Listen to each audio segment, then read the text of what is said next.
Salve Maria! Sejam bem-vindos à última catequese do nosso curso de preparação para a consagração segundo o método São Luís de Montfort. Amanhã é já o grande dia e então, como tal, hoje teremos a nossa última catequese, a última, mas não menos importante, e pedimos então ao Espírito Santo que venha sobre cada um de nós e nos possa ajudar a compreender todas as verdades que Deus nos quer mostrar por meio desta consagração. Verdades já contidas na revelação divina e que São Luís tão bem coloca, também de forma resumida, sucinta, neste Tratado da Verdadeira Devoção. Em nome do Pai, do Filho e do Espírito Santo. Amém. Vinde, Espírito Santo, vinde por meio da poderosa intercessão do Imaculado Coração de Maria, vossa amadíssima esposa. Vinde, Espírito Santo, vinde por meio da poderosa intercessão do Imaculado Coração de Maria, vossa amadíssima esposa. Vinde, Espírito Santo, vinde por meio da poderosa intercessão do Imaculado Coração de Maria, vossa amadíssima esposa. Ave Maria, cheia de graça, o Senhor é convosco. Bendita sois vós entre as mulheres, e bendito é o fruto do vosso ventre, Jesus.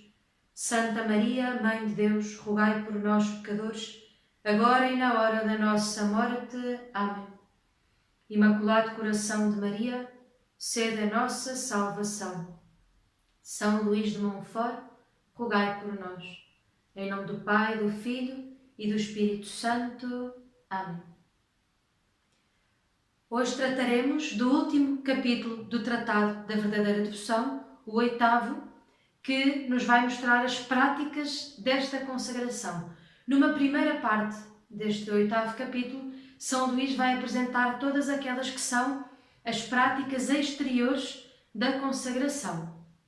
Hoje, como o nosso tempo é curto, para não alongar demasiado o vídeo, nós ficaremos focados essencialmente na segunda parte deste 8º capítulo, que corresponde às práticas interiores desta consagração.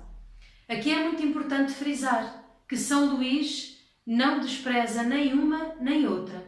No entanto, dá mais importância às práticas interiores e por isso nos vamos focar nelas hoje. E isto porquê? Porque as práticas interiores são aquelas que nos vão ajudar a viver a interioridade, a vivência interna desta consagração. Ao começar este capítulo, São Luís, ao apresentar as práticas exteriores da consagração, como seria a devoção ao mistério da Encarnação, celebrado no dia 25 de março, a oração do Magnífica, a Coroinha de Nossa Senhora, a oração do Terço, os exercícios preparatórios que já estão a fazer com a graça de Deus, com a ajuda dos irmãos dos arautos do Evangelho, a cada dia. Então, todas essas práticas estão inseridas nas práticas exteriores da consagração. E São Luís diz que elas não são de desprezar, logicamente que não. No entanto, elas devem ser nutridas e alimentadas pelas práticas interiores. Devem vir-nos de dentro para não cairmos, como víamos no 3º capítulo do tratado, não cairmos num puro exteriorismo, que seria um dos sinais da falsa devoção, agarrar-se puramente ao exterior. No entanto, estas práticas exteriores bem vividas podem nos ajudar também a bem viver as práticas interiores. Então, aqui como podem ver, uma não pode andar sem a outra. No entanto, hoje vamos nos focar essencialmente nas práticas interiores. Sabemos que a consagração deve ser vivida diariamente e não só apenas no momento, não só no ato da consagração. Já daqui a um pouco mais à frente iremos fazer esta pequena distinção. E, portanto, a consagração é eficaz na medida em que eu me disponho a vivê-la. Ela não é um toque de magia, não é algo que se torna automático de um dia para o outro na minha vida. Eu tenho que dispor o meu coração à vivência da consagração. Lembram-se do capítulo em que se falou da consagração como sendo uma renovação com a ajuda de Nossa Senhora das Promessas Batismais? Pois então, o nosso batismo não se vive assim, de um dia para o outro. Não é? É eficaz na medida em que é um sacramento. Então, na medida em que é um sacramento, ele nos torna filhos de Deus, apaga de nós a mancha do pecado, etc. Mas, no entanto, no batismo, nós recebemos a vida sobrenatural, a vida de Deus, recebemos os dons do Espírito Santo, as virtudes teologais, as virtudes morais infusas, as bem-aventuranças, etc.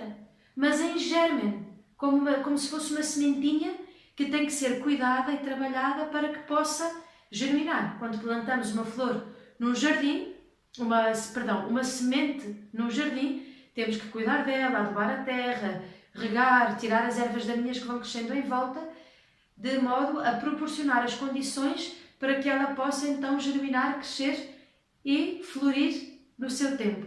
Da mesma forma, na nossa vivência do batismo, devemos exercitar as virtudes, devemos dispor a nossa alma para que os dons do Espírito Santo possam atuar, etc.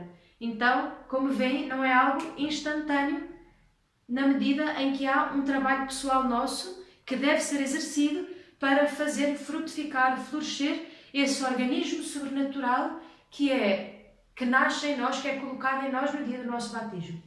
Assim, a consagração. Temos o dia em que nos consagramos, no vosso caso será dia 13 de maio, mas não basta simplesmente o ato da consagração em si. E aqui avançamos um bocadinho mais no ponto onde queremos chegar.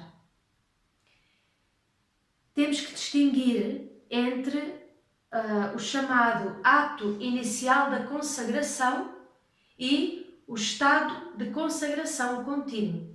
O que é que quer isto dizer? Ato inicial da consagração opera algo permanente na nossa vida, na nossa alma? Sim, sem dúvida, porque ali a partir daquele momento, no ato da consagração, eu estou a entregar todos os meus méritos a Nossa Senhora. Entrego-lhe todo o meu ser e entrego-lhe os meus méritos, como vimos nas catequeses passadas. Mas, no entanto, aquilo precisa de ser desenvolvido, porque a vivência da consagração é como uma relação com a Virgem Maria. Então, por isso, é essencial o ato inicial da consagração, mas não basta. É preciso uma vivência contínua, uma vivência constante daquilo que é a própria consagração. E aqui entra, então, o chamado estado de consagração contínuo. O que quer isto dizer? Logicamente, a vivência da consagração no nosso dia-a-dia.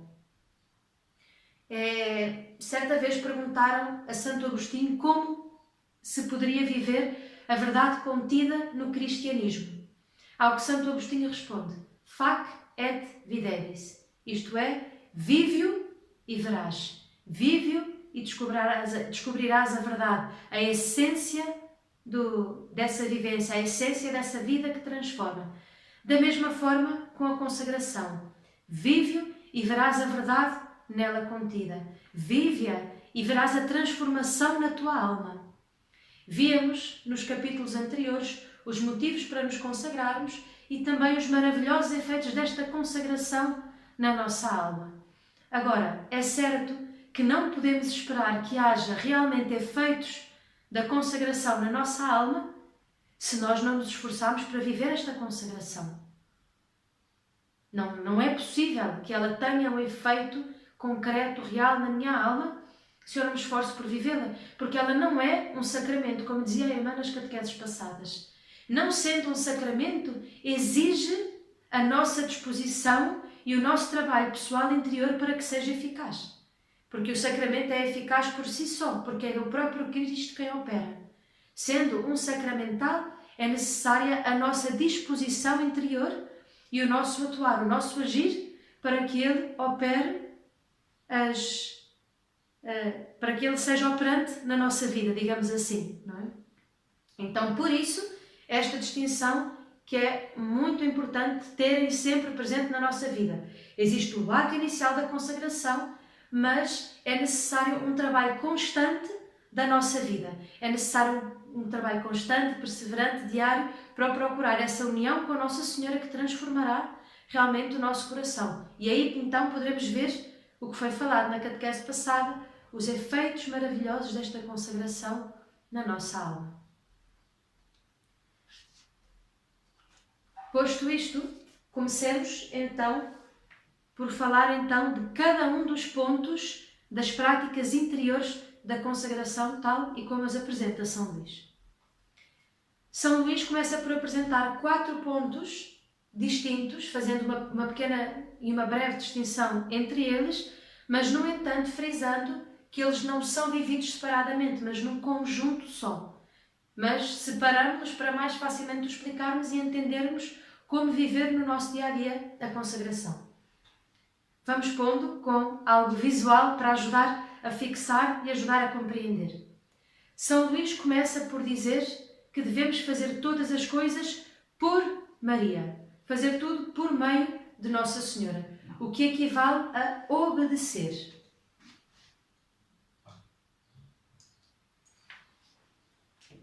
Equivale a ser dócil, deixar-se conduzir pelo Espírito de Maria, que é o Espírito Santo de Deus. Aqui, atenção para não nos confundirmos. São Luís, ao falar do Espírito de Maria como sendo o Espírito Santo de Deus, não se está a referir ao Espírito Santo, a terceira pessoa da Santíssima Trindade, no sentido próprio como a pessoa do Espírito Santo, mas, essencialmente, a Nossa Senhora como aquela que foi de tal forma dócil à ação de Deus na sua alma, que ela já não atua por ela mesma, mas é o próprio Deus que atua nela. Então, na medida em que formos dóceis ao Espírito de Maria, às inspirações de Maria, seremos dóceis ao Espírito de Deus, que está de tal forma unido a Maria, Maria está de tal forma unida a Deus, que se pode dizer que o Espírito de Deus e o Espírito dela são um só, nesse sentido. E, portanto, obedecer a Nossa Senhora equivale a obedecer a Deus. O Papa João Paulo II, numa das suas encíclicas, dizia que Nossa Senhora está em meio a nós como a porta-voz da vontade de Deus, e ela jamais nos pediria alguma coisa que fosse contrária àquilo que é a vontade de Deus. Então, por isso, temos muito seguro que obedecer a Nossa Senhora é obedecer a Deus, é ter esse espírito de faça-se em mim segundo a vossa palavra. O Espírito de Maria é um espírito de profunda entrega, que não quer nada jamais para si só, mas que vive numa vida plena para Deus. E isso podemos vê-lo em toda a sua vida, desde o momento da anunciação do anjo: eis aqui a escrava do Senhor, faça-se em mim segundo a tua palavra. Então, que se cumpra em mim a vontade de Deus. Eu abro-me, entrego-me à vontade de Deus para que ela se cumpra em mim. E que nada mais do meu exista, mas somente Deus em mim. Isto quer dizer que nós devemos agir sempre com união às intenções e ao Espírito de Maria. E aqui é muito importante ter em conta que o valor de uma ação diante de Deus depende sobretudo da intenção com a qual a fazemos. Quantas vezes não ouvimos tantas pessoas dizer: eu dou tantas coisas à igreja, eu ajudo tantos pobres, tantas pessoas, tantos não sei o quê. Sim, sim. Ok. Aí está uma ação boa em si, não é? O facto de ajudar alguém. Mas com que intenção o faço? Porque a intenção com que eu faço cada coisa é o que vai dar um grande valor ou um valor mínimo, ínfimo, à ação que eu estou a fazer. Não é? Aqui também ter em conta que a ação precisa por si de ser boa. Não vale fazer uma má ação justificando-a com uma boa intenção. Não, eu preciso de procurar boas ações e fazê-las com uma boa intenção. E aqui esta união com o Espírito e com as intenções de Maria, ou seja, o querer fazer aquilo que Deus quer, nos vai levar a duas consequências. A primeira é a dependência de Maria. Aprendemos gradualmente a agir sempre em união com as suas intenções. Então eu já não vou saber agir por mim mesma sem primeiro procurar qual seria a intenção de Deus, a intenção da Virgem Maria naquele momento. E o segundo é a docilidade ou obediência. E aqui, logicamente, ter em conta que a obediência é o principal pilar desta espiritualidade. Porquê? Precisamente porque eu me entrego totalmente a Deus para depender totalmente dele. Eu renuncio inclusivamente à minha vontade para procurar sempre e em tudo a vontade de Deus. Então aí está o pilar, o faça-se em mim segundo a tua palavra. O querer procurar sempre em tudo a vontade de Deus, o querer como escravo de amor, que é um outro nome que damos a esta consagração, é a santa escravidão de amor. Ao tornar-me escravo por amor, eu deixo de ter aquilo que é a minha vontade e passo a querer fazer aquela que é a vontade do meu Senhor, aquela que é a vontade do meu Deus. E obedecer às inspirações da graça sempre foi um grande sinal de santidade. E aqui então entra a renúncia a nós mesmos, que já vimos em capítulos anteriores, e o abandono à Virgem Maria, para assim nos abandonarmos mais perfeitamente a Deus, o que equivale a uma obediência perfeita, renúncia de nós mesmos e o abandono à Virgem Maria. Esta é a obediência perfeita. E se nós quiséssemos resumir este ponto por Maria em poucas palavras, como poderíamos fazê-lo? Então, de forma prática, seria: por Maria equivale a obedecer a Maria para mais perfeitamente obedecer a Deus. De que forma? E aqui o resumimos numa pequena ejaculatória. Mãe, renuncio a mim mesmo e entrego-me toda a vós.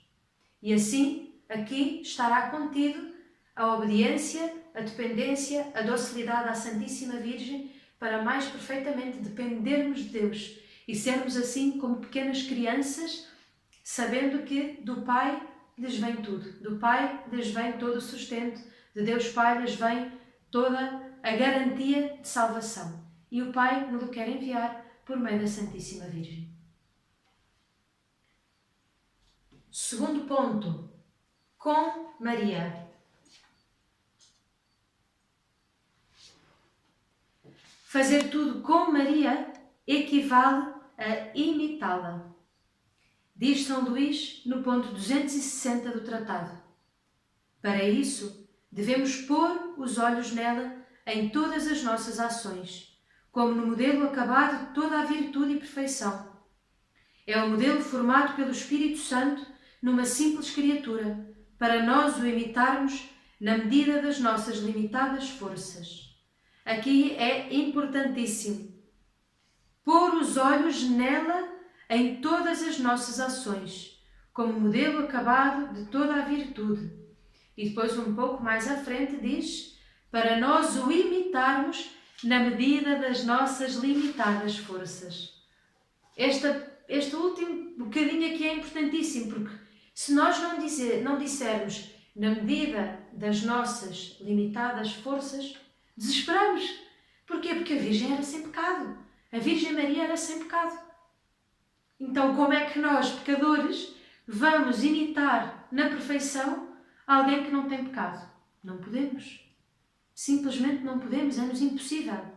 Mas aqui este último bocadinho consola-nos. Imitá-la, imitar as suas virtudes na medida das nossas limitadas forças. E agora aqui, muito importante, atenção. Este imitar Nossa Senhora não é ser um papagaio ou um macaquinho de imitação, como se diz aqui em Portugal. É imitar Nossa Senhora, mas com a sua ajuda. Imitá-la, mas na sua presença. E aqui seria como dizer-lhe a ela: mostra-me, ó Mãe, como devo proceder, ou seja, eu quero te imitar, mas acompanha na minha ação, porque eu sei que sou débil, eu sei que sou pequena, sei que sozinho não consigo. Então, mostra-me o que eu devo fazer, mostra-me como tu farias e acompanha na minha ação, acompanha-me naquilo que eu devo fazer neste momento. Não me deixes só, porque sozinha irei cair, porque sozinha não terei forças, não serei capaz, sou débil, sou pequena, sou pecador. E aqui devemos procurar constantemente a vida de virtudes. Então, mas quais virtudes eu devo procurar? Fácil. É olhar para Nossa Senhora e ver quais são as virtudes de Nossa Senhora. E aqui qual seria a resposta? Pois todas. Nossa Senhora praticou todas as virtudes. Não houve virtude que ela não praticasse.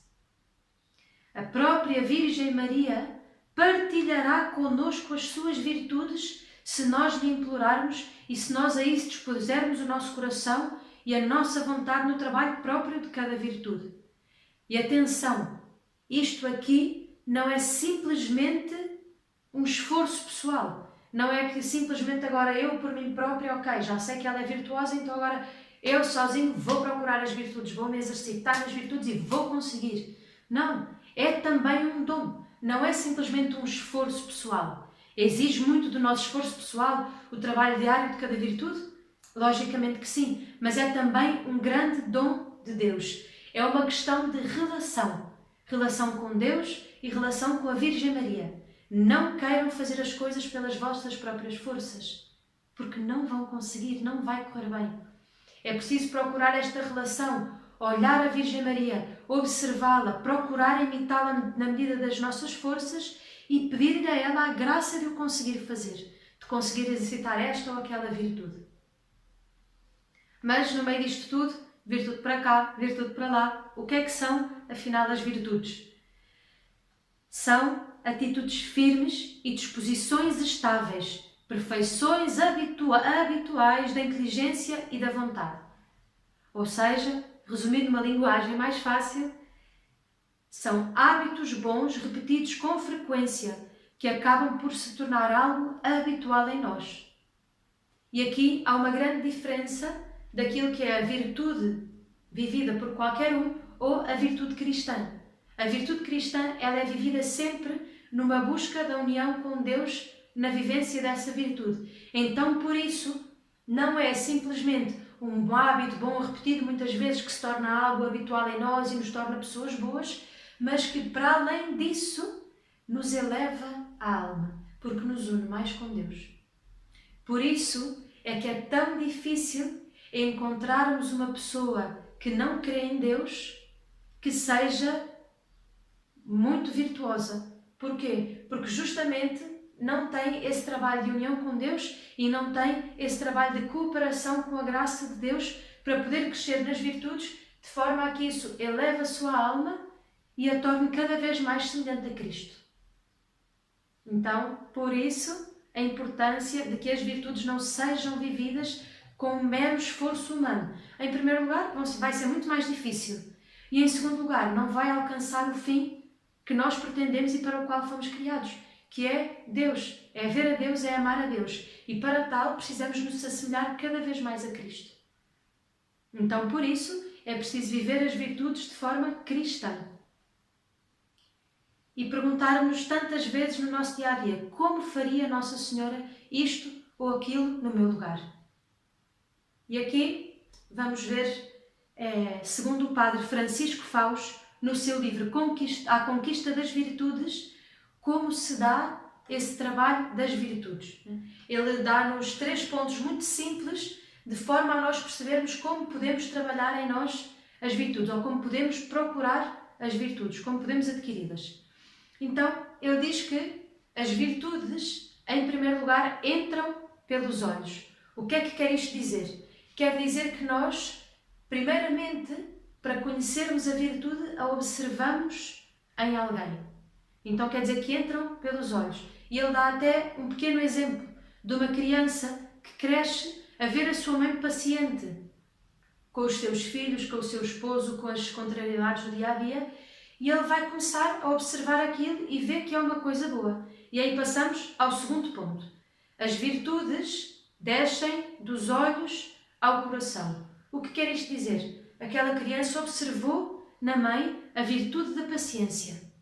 E ela começa a observar e começa a perceber que aquilo é uma coisa boa. Ser paciente que lhe faz uma pessoa melhor. Então começa a desejar essa virtude. Ele ama essa virtude e deseja-a para si. Ele quer também ser paciente. Então viram como começou nos olhos, ou seja, na observação. Eu a vi em alguém, eu observei em alguém no meu dia-a-dia, na minha vida concreta. Eu a observei em Nossa Senhora, a observei em Cristo e eu desejo essa virtude. O meu coração arde de desejo por essa virtude, por poder ser paciente também.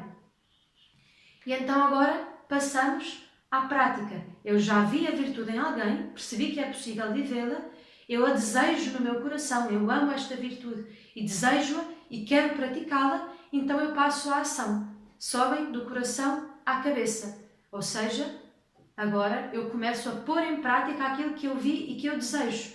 O que é ser paciente? Como eu posso ser paciente? de que formas concretas no meu dia-a-dia eu posso exercer a paciência. Viram como aqui temos os 3 pontos práticos que nos ajudam a procurar as virtudes. As virtudes entram pelos olhos, passam dos olhos ao coração e sobem do coração à cabeça. Eu vejo, eu desejo, ponho em prática e busco os meios de praticar e de exercer essa virtude em mim também. E aí, lá está, é observar Nossa Senhora, neste caso como modelo de virtude, Cristo como sendo o modelo acabado de toda a virtude e Nossa Senhora logo a seguir a Ele como a criatura mais perfeita que Deus jamais criou. Como faria Nossa Senhora no meu lugar? Então, em qualquer coisa no meu dia-a-dia, devo-me perguntar: como faria Nossa Senhora isto no meu lugar? Como faria este meu trabalho no emprego que tenho? Como cuidaria ela da casa, eu como boa mãe de família? Como cuidaria da família, como um bom pai de família? Como cuidaria dos trabalhos de apostolado? Como cuidaria disto ou daquilo? Como guiaria o carro? Como conversaria com as pessoas? Que disposição do coração teria ela para fazer isto ou aquilo? Então, como faria Nossa Senhora em meio a isto? Em meio a esta situação do dia-a-dia? E se nós nos perguntarmos isso e meditarmos e pensarmos, veremos como muitas ações e muitas coisas no nosso dia-a-dia irão mudar. E aqui, para terminar este ponto, lembrar que tudo isto nos deve levar sempre a procurar um bem maior, a vida eterna. E aqui, em relação às virtudes ainda, na prática, já vimos que entram pelos olhos, descem dos olhos ao coração, sobem do coração à cabeça. Seria o equivalente a observar, meditar naquilo que observo, rezar diante daquilo, pedir a Deus a graça de o poder viver, dialogar com Deus e expor diante de Deus as minhas dificuldades, expor a Nossa Senhora, expor diante de Deus no sacrário ou no silêncio do coração as dificuldades que encontro para viver aquela virtude, para superar aquela dificuldade no meu dia-a-dia, para conversar tranquilamente com aquela pessoa que me tem sido tão difícil. E depois então de observar como Nossa Senhora faria, meditar isso no meu coração, rezar e dialogar com Deus, pedindo a graça de poder exercitar isso na minha vida, então eu passo a ação. Vejam como a virtude nunca é algo precipitado, é algo pensado, algo meditado e algo feito essencialmente em união com Deus e com a Virgem Maria. Então, para fixar, recapitular, por Maria equivale a obedecer. Obedecer às inspirações da graça, obedecer a Deus. E que poderia ser: Mãe, renuncio a mim mesma e entrego-me toda a vós. Com Maria equivale a imitá-la, mas não sozinhos, imitá-la com ela. Sabemos que ela está connosco, como a mãe que ajuda a criança que está a começar a dar os seus primeiros passos, não deixa simplesmente a criança sozinha, mas segura as suas mãozinhas e ajuda a caminhar, a dar os primeiros passos, até que ela por si consiga já dar os passos sozinha. E aqui poderia ser: mostra-me, ó Mãe, como devo proceder e acompanha-me na minha ação. Passemos então ao terceiro ponto, em Maria. Então, podemos ver, recapitular: por Maria obedecer, com Maria imitar com ela, em Maria permanecer.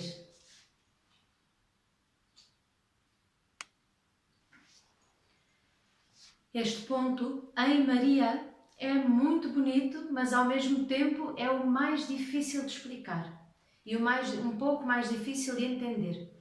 É um convite a nos marianizarmos. Não tem, de certa forma, algo tão prático, tão palpável para nos ajudar a compreender, porque é bastante interior, o próprio termo já o indica, em Maria. É a realização e a aplicação a Maria das palavras de Cristo: permanecei em mim e eu em vós, na certeza de que, permanecendo nela e ela em nós, Cristo permanecerá em nós e nós nele, porque Maria e Jesus são inseparáveis. É tornar concreta a presença de Nossa Senhora na nossa alma. E aqui atenção muito importante: nós viveremos em Maria de forma proporcional à disponibilidade que dermos à sua presença materna. Ou seja, na medida em que eu abrir o meu coração à graça, na medida em que eu abrir o meu coração e o dispuser à ação dela em mim, à presença dela em mim, nessa medida ela viverá em mim. Porquê? Porque Deus não força. Da mesma forma, se Deus não nos força, Nossa Senhora tão pouco. Não sei se já tiveram a oportunidade de ver, há um quadro muito interessante de Jesus, é tido como, é um dos quadros em que falam de Jesus, bom pastor, em que ele não carrega a ovelha às costas, mas tem uma data de ovelhas perto dele, e ele está à porta de uma casa, a bater à porta. Há um detalhe muito interessante. Não sei se alguém já teve a possibilidade de ver esse quadro e reparar neste pequeno detalhe que é, Jesus está a bater à porta, mas a porta do lado de fora não tem uma maçaneta para se poder abrir. Somente por dentro ela pode ser aberta. E podemos, ao olhar para esse quadro, ver a nossa alma. Tem chave por dentro. Deus quer entrar, mas Ele vai entrar na medida em que lhe abrimos a porta. Ele não vai arrombar, não vai forçar. Ele vai respeitar a nossa liberdade e vai esperar que nós sejamos generosos e possamos ir, abrir a porta para que Ele possa então entrar e atuar na nossa alma. Da mesma forma, o ponto em Maria, podemos fazer um pouco essa comparação. Ela vai habitar em nós, ela vai viver em nós, na medida que nós lhe abrirmos o coração, na medida em que nós lhe abrirmos a alma para que ela venha e atue em nós. Viver em Maria é tomar consciência de um facto existente, de uma realidade sobrenatural, a de que todos recebemos a nossa vida divina do seio espiritual de Maria, lugar onde é possível estarmos cada vez mais unidos a Jesus. Isto aqui não é questão de querer ou não querer, gostar ou não gostar. Foi assim que Deus estabeleceu no seu plano salvífico. Então não é que, eu não quero que a vida espiritual me venha por meio de Maria. Não vai ter como, porque Jesus nos veio por meio de Maria. Então, da mesma forma que Cristo cabeça vem a este mundo por meio de Maria, é gerado para este mundo por meio de Maria, da mesma forma nós, como membros do corpo místico de Cristo, somos gerados para a vida em Deus por meio de Maria. Não tem outra maneira de que as coisas aconteçam.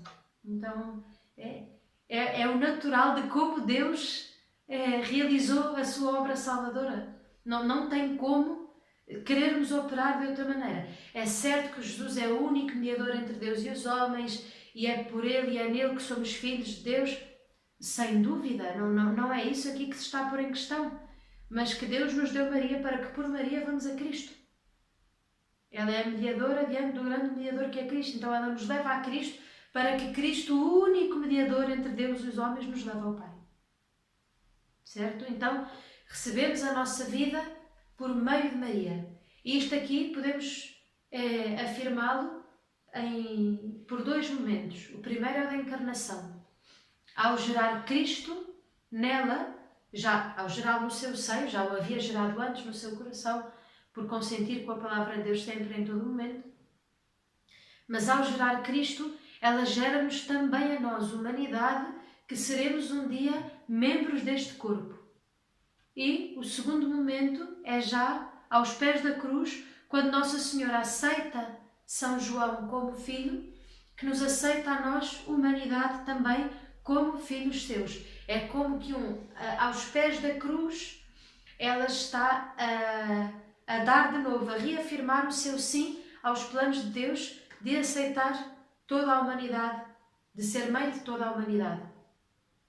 E aqui entra o ponto em Maria, entra precisamente isto de vivermos nesta mãe e deixarmos que ela viva em nós, que opere em nós aquela que é a missão que Deus lhe confiou, a nossa santificação.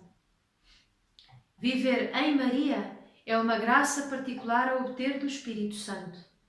Obtemo-la por meio de uma grande fidelidade no fazer todas as nossas ações por Maria e com Maria. Ou seja, na obediência às suas inspirações e imitando as suas virtudes.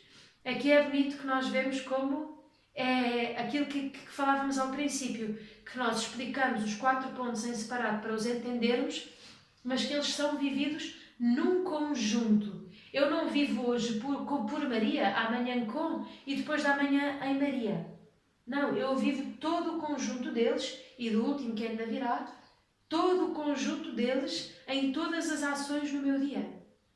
Em todas as ações no meu dia. É algo que não adquirimos por nós mesmos, mas é dom consequente de viver a consagração fielmente. E aqui apontamos para 2 pontos. Em primeiro lugar, para um dos pontos de que é falado no capítulo anterior dos efeitos maravilhosos da consagração nessa alma, que é a comunicação da alma e do Espírito de Maria. Se eu bem viver, São Luís começa o capítulo 7 dos efeitos maravilhosos desta consagração numa alma que lhe é fiel, a dizer que se observar tudo aquilo que foi dito nos capítulos anteriores, estes efeitos se manifestarão na alma. Terá estas consequências na alma do fiel que bem viver tudo aquilo que foi dito para trás. Então, é um dom consequente do quê? Da vivência. Lembram-se o que falávamos logo ao início como introdução? A diferença entre o ato inicial e o estado de consagração contínua, ou seja, a vivência do dia-a-dia, a busca diária, a luta diária por bem viver esta consagração como um meio de santificação. Então veem como isto tem sérias consequências na nossa alma, sérias e boas, se for bem vivido. Não é? Então, o dom consequente de viver a consagração fielmente é-nos comunicado à alma e ao Espírito de Maria. Conseguimos viver bem todo o resto dos pontos da consagração e a consequência disso é, se bem vivido, vivemos em Maria. Porque reparem, se é um procurar uma disponibilidade à sua ação materna em nós, à sua presença em nós, o que vimos no Por Maria, a obediência, que nos leva a 2 pontos. Lembram-se?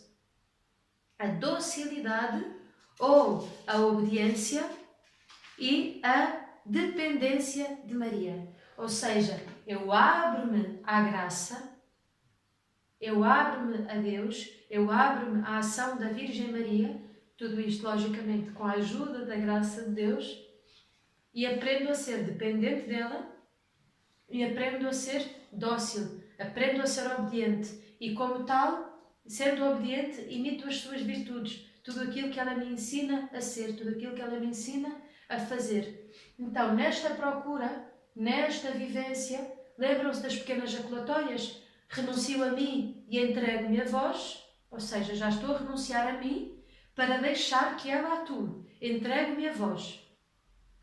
Mostra-me como devo proceder e acompanha-me na minha ação. Então, a boa vivência destes 2 pontos já é, por si, a abertura de coração tão necessária para que ela possa viver em nós. Entendem como todos eles estão interligados e não se vivem separadamente? Então, é muito importante ter isto em conta. Eles são todos interligados entre si e estão todos contidos numa mesma ação. No entanto, nós os explicamos separadamente para ajudar na compreensão. Em Maria encontraremos Jesus e gozaremos da sua intimidade. Os pastores em Belém e os reis magos foram ao presépio e encontram o menino ao colo da sua mãe. Encontram o menino com a sua mãe. Então Maria é quem lhes entrega Jesus. Acho muito bonitos aqueles filmes em que Nossa Senhora passa sem receio o menino Jesus para as mãos dos pastores e para as mãos dos magos, para que eles o adorem, para que o vejam e o beijem.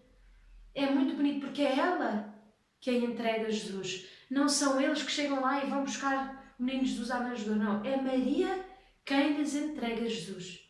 Da mesma forma na nossa vida espiritual, na nossa vida diária.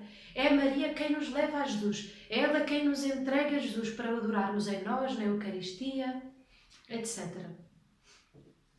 E por fim, o nosso último ponto, fazer tudo para Maria.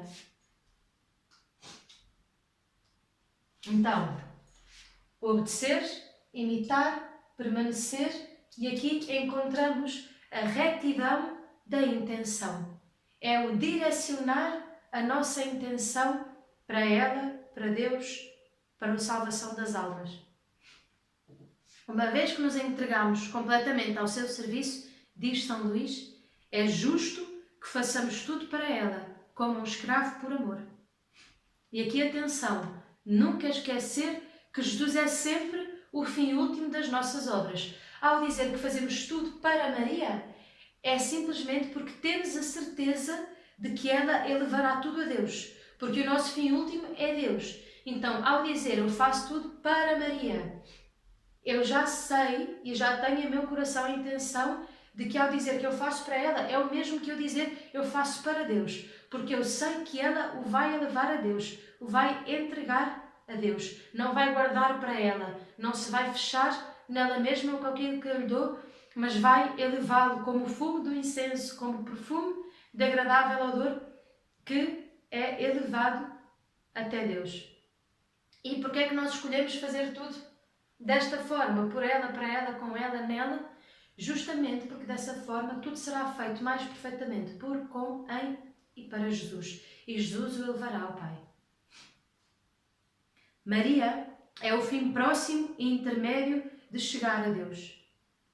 Fazer tudo para Maria significa endereçar a Maria a retidão de intenção, para que ela então depois tudo ofereça em seu nome a Deus. Não mais simplesmente no nosso nome, no meu nome, irmã Antonella, mas em seu nome. Ela toma-os como se fossem dela, reveste-os dos seus próprios méritos, que são muito mais do que os nossos, e a leva a Deus revestido com os seus próprios méritos. Então terá um grande valor diante de Deus, porque revestido dos seus méritos. Com o desejo de servir cada vez melhor a Maria, devemos procurar a cada passo, a cada ação, a maior pureza de intenção. Não procurar nenhum pensamento de interesse pessoal, de amor próprio, etc. Então, por quem é que eu faço? Porquê é que eu faço cada ação, cada obra? Porquê é que eu varro a casa? Porquê é que eu vou para o trabalho todos os dias? Porquê é que eu cozinho? Porquê é que eu cuido dos meus filhos? Porquê é que eu rezo? Porquê é que eu faço esta ou aquela obra de apostolado? Esta ou aquele ato de caridade? Aquela boa obra? Porquê? Porquê? Por quem? Para ser visto? Para ser tido em conta? Para que me elogiem? Para que gostem muito de mim? Que muitas vezes isso vem até nós como uma grande tentação de querermos para nós. Pela concupiscência vamos sendo empurrados para isso, não é? De querer para nós. É a avareza, é o orgulho, é isto, é aquilo. Vamos querendo puxar tudo para nós. Mas com que intenção eu faço cada coisa? Lembram-se quando falávamos que a intenção é o que dá o grande valor à ação. E aqui é muito importante ter em conta no valor de uma obra o fervor com que ela é feita, e aqui já supondo logicamente que a obra é boa em si mesma, certo?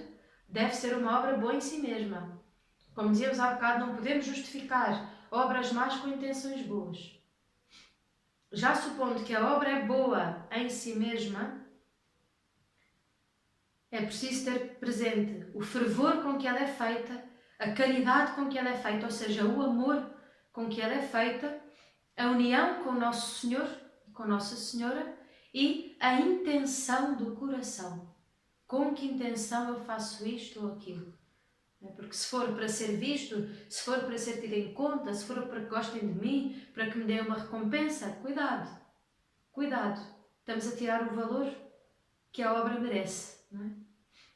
É como os devotos interesseiros, lembram-se do 3º capítulo, em que fala dos verdadeiros e dos falsos devotos? Os devotos interesseiros são aqueles que fazem algo sempre à espera que lhes deem qualquer coisa em troca, não é? Por exemplo, eu rezo uma Ave Maria se tal coisa, eu faço-te uma promessa se tal coisa, sei lá, eu vou a pé a Fátima se tal coisa.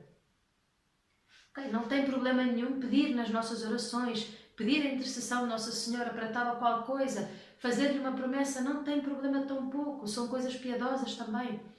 No entanto, muito cuidado para que essas coisas não nos levem a procurar sempre algo em troca e não procurar uma oração, uma entrega, um amor desinteressado para com Deus e para com Nossa Senhora.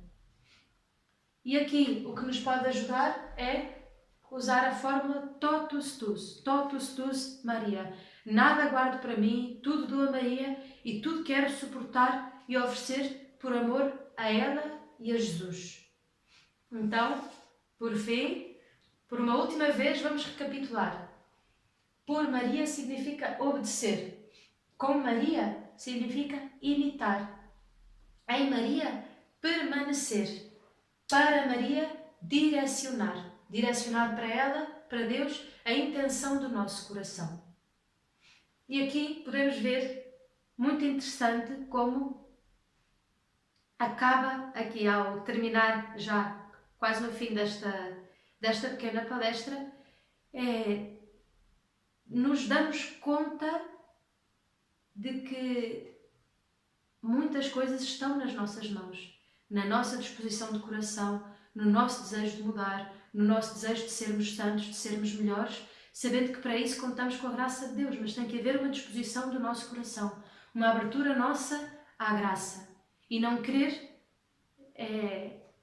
que as coisas aconteçam assim, fácil, sem esforço. Não! É necessário um esforço humano, é necessário um trabalho pessoal, constante, perseverante. Se não há esse trabalho, dificilmente vamos crescer na santidade, dificilmente nos vamos aproximar mais de Deus. É necessário um trabalho diário, logicamente contando muito com a graça de Deus, claro. Diante de uma coisa que nós tínhamos que lutar, que fazer, o 99% é a graça de Deus que atua. Mas se nós não dermos o nosso 1%, vai ser difícil crescer, vai ser difícil percorrer o caminho da santidade. É necessário colocarmos da nossa parte esse esforço que tem que ser diário, constante, certo?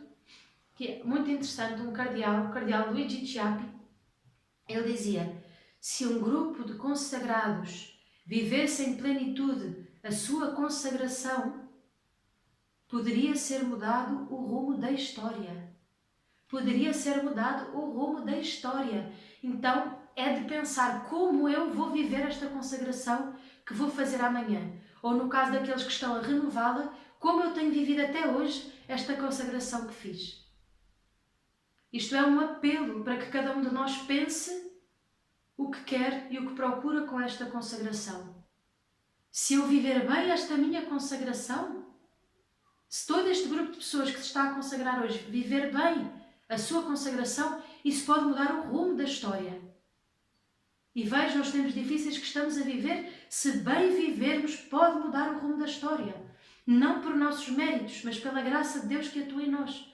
Mas tem que haver também o nosso esforço pessoal, o nosso desejo de crescer em santidade, de ajudar Nossa Senhora, de lutar pelo triunfo do Imaculado Coração. Então façamos um exame de consciência. Como estamos a viver a nossa consagração ou como pensamos vir a vivê-la? E desde já, renovemos as nossas intenções diante de Deus, diante de Nossa Senhora, para poder assim dar frutos de vida eterna para nós e para tantas outras almas. Porque ao entregar os nossos méritos a Nossa Senhora, ela pode usar desses méritos para o que ela quiser. Ela pode salvar um pecador que está ali, impenitente, quase a morrer, mas por algo que eu lhe ofereço bem feito. Isto de coisas simples, não estamos a falar de coisas enormes, mas por um simples fazer bem aquilo que eu tenho que fazer neste momento. Se é varrer a casa, pois que eu varra bem a casa. Se é estar no escritório numa reunião chata, pois que eu esteja lá a cumprir bem a minha função por amor a Deus, no desejo de oferecer esses méritos que posso alcançar ali a Nossa Senhora.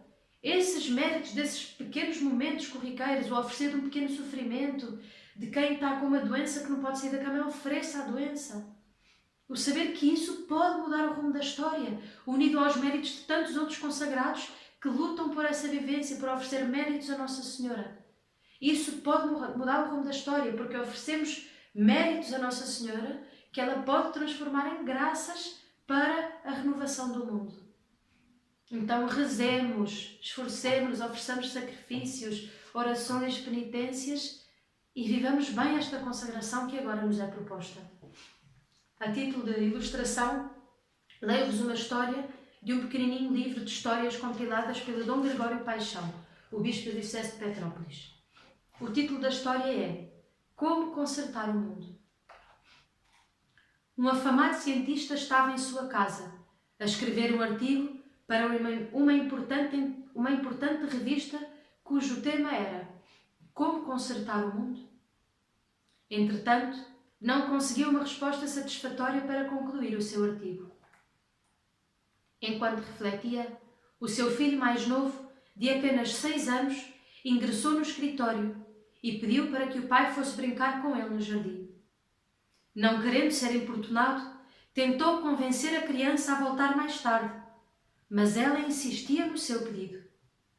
Foi quando o pai viu, na capa de uma revista, a foto do mapa do mundo, vendo ali a solução para se livrar do seu filho. Você gosta de quebra-cabeças? Então eu vou-lhe dar o mundo inteiro para você consertar. Pegou na foto e a picotou em dezenas de pedaços, passando para as mãos do seu filho os retalhos, juntamente com uma fita cola. Pelos seus cálculos, o menino levaria horas para concluir a difícil tarefa de colar com precisão todas as partes. Porém, 10 minutos depois, a criança voltou, afirmando ter concluído o trabalho. A princípio, o pai não acreditou, mas quando voltou os olhos para a criança, viu que o seu trabalho estava impecável, com todas as partes perfeitamente coladas. Meu filho, como você conseguiu fazer tão rapidamente esse trabalho tão difícil? A criança, vendo o espanto do seu pai, respondeu: Foi fácil, pai. Eu não sabia como era o mundo. Mas quando o senhor tirou o papel da revista para recortar, eu vi que no outro lado estava a figura de um homem. Eu tentei começar o trabalho consertando o mundo, mas não consegui. Foi aí que eu me lembrei do homem. Virei o recorte e comecei a consertar o homem, que eu sabia como era. Então, quando consegui consertar o homem, virei a folha e vi que havia consertado o mundo. O pai, então, finalmente, pôde concluir o seu artigo, certo de que o seu pequeno filho havia-lhe ensinado o que os livros não lhe haviam respondido. Então, da mesma forma, nós, no nosso dia-a-dia, na nossa vida, podemos ser pequenas peças desse puzzle que Nossa Senhora vai reunindo para consertar o mundo, para fazer triunfar no mundo o seu Imaculado Coração e, consequentemente, triunfar o reinado de Cristo, o coração de Cristo. Sejamos generosos com Deus, sejamos generosos com Nossa Senhora e ofereçamos-lhe as nossas pequenas orações, os nossos pequenos sacrifícios e a boa vivência no nosso dia-a-dia em união com ela, para podermos assim ser pequenas peças no grande puzzle da salvação que Nossa Senhora ajuda o seu Filho, em que Nossa Senhora ajuda o seu Filho. Sermos essas pequenas peças que podem ajudar Nossa Senhora a consertar o mundo que se desvia de Deus. Que a nossa vida seja, então, uma das peças que não falte na montagem deste puzzle, porque uma só peça que falte deixará a obra incompleta.